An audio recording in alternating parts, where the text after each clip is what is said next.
One element. 5 civilizations. 5 completely different psychological nightmares. Welcome to the most disturbing virtual museum tour you'll ever experience. I'm your guide today, and behind these doors lies humanity's darkest innovation.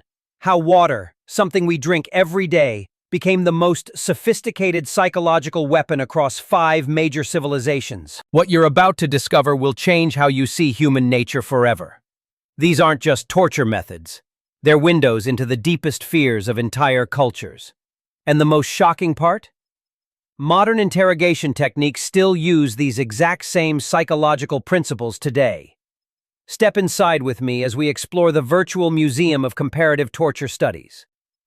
Medieval Europe took a completely different approach. They turned torture into community entertainment. The ducking stool wasn't private suffering, it was public spectacle.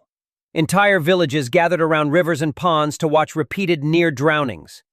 Europeans weaponized something more powerful than physical pain: social destruction. The victim suffered twice: oxygen deprivation and complete humiliation before their entire community. Medieval records show they calculated exactly how long someone could be underwater before permanent damage occurred. But here's the psychological masterstroke. They added unpredictability. Sometimes they'd let you breathe, sometimes they wouldn't.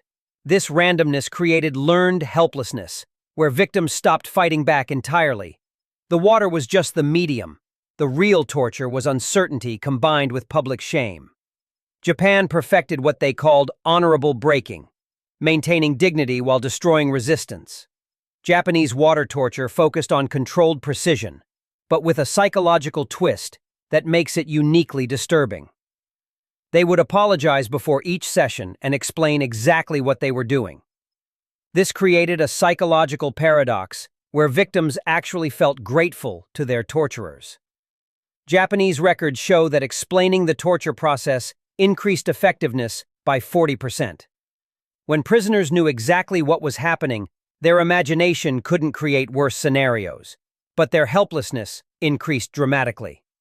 The Japanese transformed water torture from chaotic fear into controlled terror, making victims complicit in their own psychological destruction. Standing here in our central hall, you can see all approaches simultaneously.